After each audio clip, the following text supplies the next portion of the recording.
Tear down the poster on your wall. Forget the Technicolor lie of the 1950s, the sanitized, pasteurized dream of housewives in pearls and kitchens that smelled of lemon pledge. That was the fantasy sold to the public, a collective anesthetic for a post-war world craving order. But Hollywood, the very engine of that dream, operated on a different fuel. Behind the velvet ropes, the soundstage Klieg lights, and the fan magazine gloss, the Golden Age had a distinct, pungent odor. We are stripping away the studio gloss, the Vaseline on the lens, to expose the dirty little secret of the silver screen's elite. They didn't just refuse to bathe, they weaponized their stench. This was not mere accident or laziness. In an era where the production code enforced moral sterility on screen and Madison Avenue sold domestic sterility off it, the body became a final frontier of defiance. For these 11 goddesses, body odor wasn't an oversight. It was anarchy. They used their pheromones like poison, turning their natural musk into a middle finger aimed directly at a society and an industry obsessed with scrubbing reality raw. Their scent was a statement, a boundary, a war cry from the very flesh the studios sought to commodify. It was the reek of authenticity in a town built on lacquer. Hold your breath. We are diving into the unwashed feral reality of Hollywood's most beautiful women. Pure Maize, Marilyn Monroe. The Predator's Pheromones. Marilyn Monroe wasn't just a sex symbol crafted by Fox. She was a biological trap designed by nature itself. While the studio machinery labored to package her as a soft, pliable, harmless doll, all whispery voice and gaping innocence, Monroe allegedly cultivated a scent profile that was pure, unadulterated predator. She understood a fundamental truth the executives missed. True allure operates on a primal, olfactory level, bypassing the rational brain to speak directly to the lizard stem. Her famous quote, "I don't wash, I just bathe in Chanel No. 5, was more than a witty bon mot. It was a manifesto. She viewed frequent thorough bathing as a form of self-destruction, a dilution of the essential oils that constituted her sexual signature. In her worldview, soap and water didn't cleanse. They eroded. They washed away the cumulative evidence of living, the salt of exertion, the whisper of intimate contact, the unique microbial bouquet that made her her. By refusing to scrub this away and choosing instead to layer it with the complex aldehyde-heavy blast of Chanel No. 5, she wasn't masking her scent. She was curating it. She created a volatile cocktail where high-fashion French perfume collided with base American biology. This wasn't hygiene neglect. It was deliberate, calculated chemical warfare. Imagine the boardrooms, the private screenings, the intimate dinners with the most powerful men in America, men like John F. Kennedy or the studio moguls who believed they owned her. In those cloistered, air-conditioned spaces, Monroe's scent would have been an undeniable, creeping presence. It forced these architects of a clean, Cold War world to inhale her hot, animal reality. The dumb blonde persona was a brilliant smokescreen. While they patronized her intellect, she was dominating them on a subterranean pheromonal level. She proved that the most potent power often lies not in the words spoken, but in the air shared. 2. Greta Garbo, the scent of solitude. Greta Garbo's legendary desire to be alone was not a passive wish, but an active, aggressive campaign.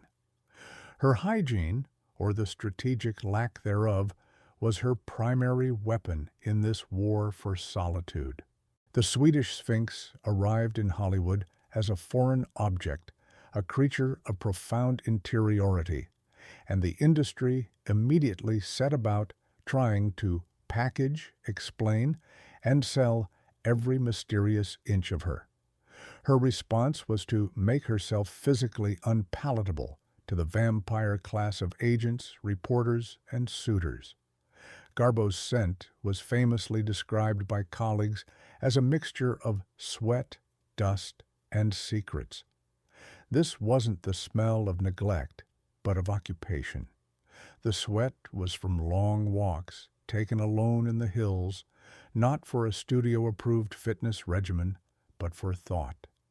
The dust was from the pages of books, from the corners of rooms she'd sealed off from the world. The secrets were her own, metabolized and emitted through her pores. This aroma functioned as a potent force field. In a town of people perpetually on, perpetually performing and selling, Garbo's undeniable human funk was a disconcerting truth serum. It was a tactile reminder of the corporeal private person behind the ethereal image. Her refusal to bathe was an act of radical anti-consumerism. The studios sold Garbo's face, her eyes, her silhouette. But by withholding the basic maintenance expected of a product, she retained ownership of her physical substance. She proved that if you smell human enough, complex, used, private, the plastic, transactional people of Hollywood would eventually recoil, giving you the wide berth you craved. Her scent wasn't a byproduct of her reclusiveness. It was its architect. 3. Marlene Dietrich, Eau de Decay. Marlene Dietrich was the apotheosis of European sophistication, a vision in white tie and top hat, her cheekbones carved by shadows. Yet her hygiene habits were a controversial, deliberate rejection of American puritanical squeamishness. Dietrich treated water, especially on her face, with the suspicion one might reserve for a mild acid. The rumor, which she did little to dispel, was that she believed frequent washing destroyed the skin's natural oils, which she viewed as the literal fountain of youth. Her practice was not one of absence, but of decadent accumulation. She mastered the art of masking. Instead of washing, she engaged in a daily ritual of layering, expensive cold creams, powders, oils, and perfumes applied directly over yesterday's application.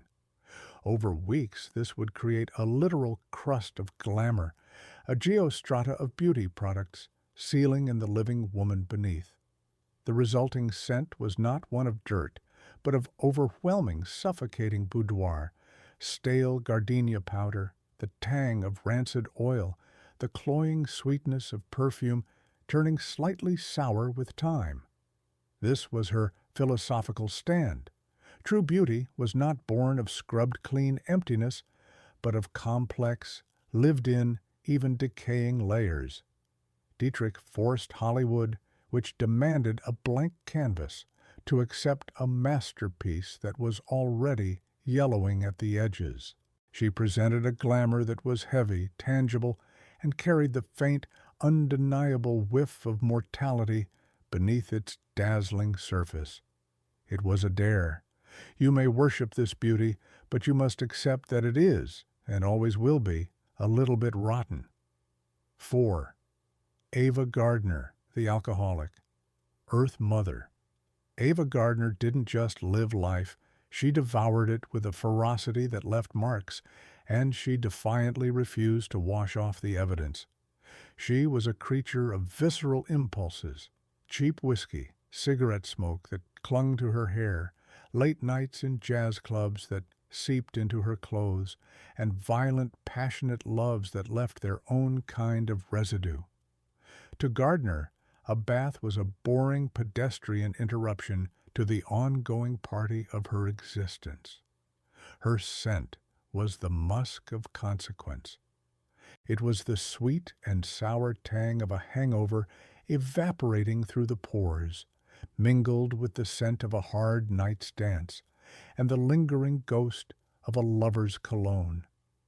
It was rumored that Frank Sinatra, a man obsessed with his own fastidious cleanliness, was simultaneously repelled and hopelessly addicted to this earthy, unvarnished aroma. In her, he encountered a force of nature that no bar of soap could tame. In a Hollywood populated by porcelain dolls who existed on studio-mandated diets and early curfews, Gardner was a walking, breathing, smelling testament to carnal indulgence. She wore her dirt like a badge of honor, the dirt of the Spanish soil she loved, the dirt of the fight, the dirt of pure, unadulterated living. Her scent was a challenge. I have lived more deeply in one night than you have in your entire sanitized life. Do you have the courage to get close enough to smell it? 5. Zsa Zsa Gabor, the powdered corpse of glamour. If Dietrich believed in layered decay, Zsa Zsa Gabor believed in total geological overhaul. She was the architect of the fake, the high priestess of the surface. Her entire philosophy was predicated on one principle: cover it up. She famously declared that water was the enemy of beauty, that it dried out the skin and washed away the essential vibrations. Her alternative was not neglect, but an elaborate daily ritual of rebuilding. Gabor didn't clean, she resurfaced. Each morning, or afternoon, she would apply a new stratum of foundations, powders, rouges, and creams directly over the previous day's wear. Heavy, ornate perfumes, like jungle gardenia, were not accents but sealing sprays designed to cement the layers and provide a fragrant distraction. Over time, this created a flawless, fragrant crust, a beautiful, immobile mask. Beneath it, the skin and whatever it had accumulated remained untouched. This was the ultimate Hollywood deception, a visual masterpiece of glamour that was, in its foundational truth, distinctively unwashed. Zsa Zsa proved that in the dream factory, authenticity was irrelevant. All that mattered was the convincing, dazzling finish. She was a living testament to the idea that you didn't have to be clean. You just had to have the most skilled, relentless, and fragrant paint job in town. Her scent was the smell of total, triumphant artifice. 6. Katharine Hepburn, the aristocratic funk. Katharine Hepburn didn't merely act like she was above Hollywood, she genuinely was by breeding and temperament. And she looked down with equal disdain upon the industry's obsession with soapy cleanliness, which she viewed as a narcissistic, time-wasting frivolity. A fierce New England Puritan and utilitarian, she believed daily bathing was for people with nothing better to do, the idle rich, the vain, the weak. Her scent was never described as foul, but as sharp, athletic, or keen, the polite, coded language of the time for a woman who smelled unmistakably of use. It was the scent of hard work on a tennis court, of tweed jackets worn on long walks, of sweat earned through physical and intellectual exertion, all underscored by a bedrock of sheer Yankee arrogance. This was not the grime of poverty, but high society grime. It was the odor of privilege so secure it felt no need to apologize for its own existence. On set, this was a profound power move. Co-stars like Spencer Tracy, who had his own robust aroma, might have been a match, but others were forced to endure her natural state. It was a non-verbal assertion of hierarchy. My talent is so undeniable, my persona so firmly established that I do not need to smell like a rose garden to command this space. You will act alongside me as I am. Her funk was the smell of absolute, unassailable confidence. 7. Mae West, biological warfare in satin. Mae West didn't just enter a room, she thickened it. The undisputed queen of sexual innuendo understood on a granular level that human attraction is a multisensory event, and scent is its most primitive, persuasive channel. Rumors about her bathing habits suggested they were theatrical and occasional, a performance of cleanliness rather than a routine of it. She preferred to let her natural musk marinate and mature, a base note upon which she would layer heavy, oily, narcotic perfumes. The result was not merely a scent, but an environmental event, a cloud of suffocating sensuality. Jasmine, civet, vanilla, and the undeniable warm undertone of skin would precede her, surround her, and linger long after she'd made her exit. This was a deliberate strategy of olfactory domination. Men in her presence weren't just listening to her double entendres, they were breathing her in, their senses physically overwhelmed. West wasn't being lazy, she was engaging in a form of pheromonal territory marking. She ensured that in any space she occupied, the heavy, complex, undeniable scent of a sexually aware woman was the dominant force. It was a way of claiming ownership of the atmosphere itself, making sure that long after the last wink and hip swivel, the room still remembered her on a visceral, animal level. Her scent was the smell of conquest. 8. Hedy Lamarr, the genius in the grime. Here lies the most poignant irony. The woman routinely hailed as the most beautiful woman in the world was often too preoccupied with inventing that world's future to bother with a loofah. Hedy Lamarr's mind was a storm of abstract connections focused on frequency-hopping spread-spectrum technology that would one day form the basis for Wi-Fi and Bluetooth. In the face of such vast internal landscapes, the daily maintenance of her legendary exterior seemed not just trivial, but an irritating distraction. Her reported lack of hygiene was not a weapon nor a statement, but a symptom of transcendence. It was the byproduct of a cognitive engine running at a speed and on a wavelength Hollywood simply could not comprehend. The studio system wanted a pretty face to light up the screen. They got one, but they also got a person whose mental life was so consuming that the mundane rituals of bodily care often fell by the wayside.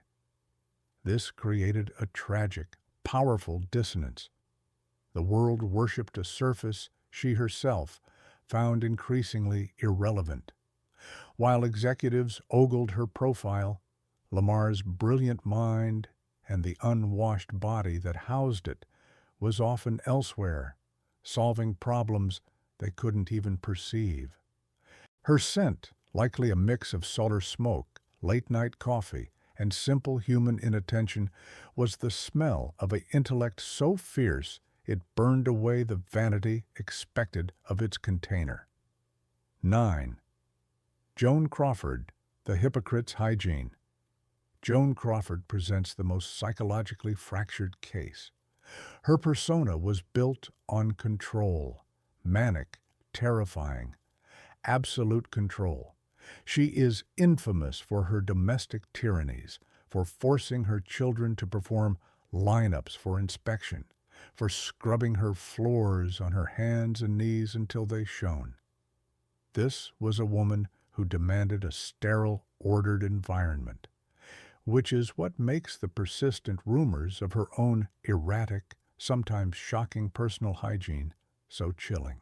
During her depressive or manic episodes, reports from maids and confidants suggest she would withdraw for days, neglecting basic care, allowing the meticulously constructed facade to crack and crumble.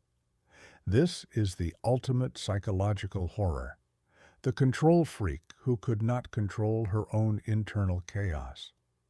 The duality is devastating. The scent of bleach and ammonia that permeated her home, the smell of sterile odor would clash violently with the occasional emanating scent of unwashed body, stale perfume, and emotional decay from behind her closed bedroom door.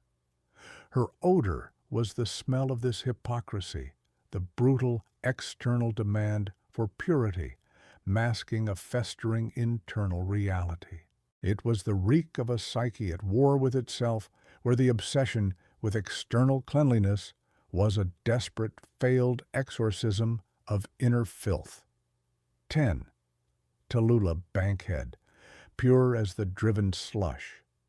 Tallulah Bankhead didn't merely refuse to bathe. She brandished her filth like a banner.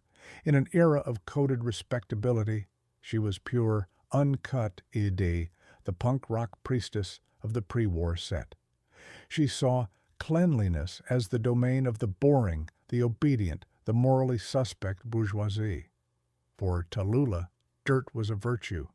Her famous quip, "I'm as pure as the driven slush," applied to her morals and her bath mat.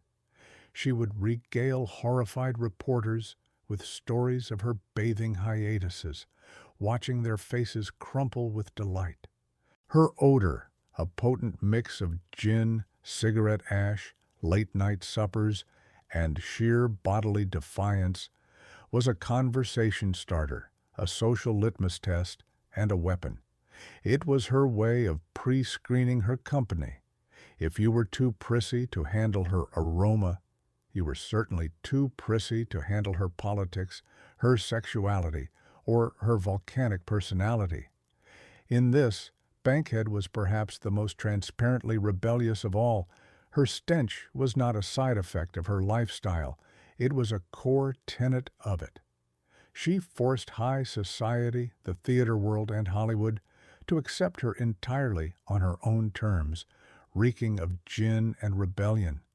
She proved, with magnificent audacity, that supreme, unshakable confidence is the only deodorant you ever really need. Shi. Jane Mansfield, the Pink Nightmare. Jane Mansfield's case veers from rebellion into tragedy. She was sold as the ultimate cartoon of femininity, a hyper-realized, pink plastic, giggling bombshell. Her public image was one of lavish, over-the-top perfection. The pink mansion, the heart-shaped pool, the tiny waist, and enormous blonde wig. But behind the gated facade, the reality curdled into chaotic, heartbreaking disarray. Reports from the era, particularly later in her life, paint a picture of shocking domestic neglect and personal decline. Unlike Monroe, who curated her scent, or Bankhead, who weaponized it, Mansfield's hygiene neglect feels less like a choice and more like a symptom of collapse. It was the smell of a woman being consumed by the unsustainable demands of her own image.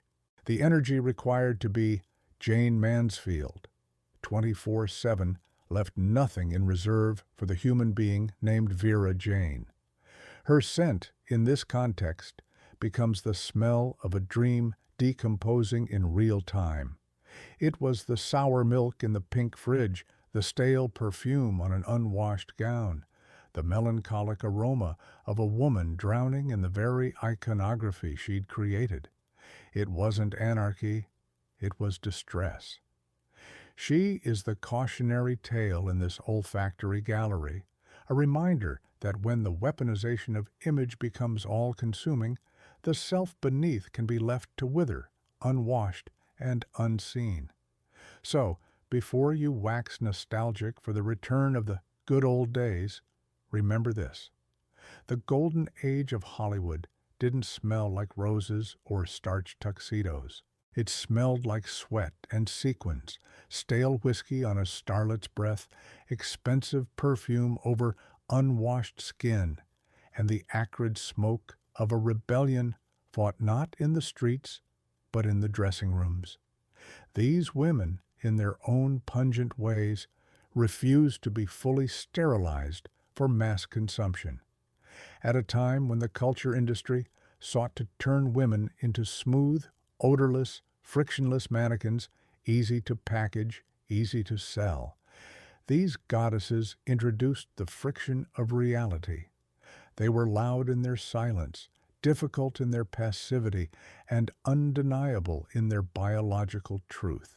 Was it gross? By today's standards of daily showering and clinical deodorants, perhaps. But was it powerful? Absolutely. In a world that demanded they be small, quiet, and sanitized, they chose to be expansive, complicated, and unapologetically, effulgently real. They left a scent trail history has tried to airbrush away. But once you catch a whiff of the truth, you can never forget it. The Dream Factory always had a leak, and it smelled distinctly, powerfully of human.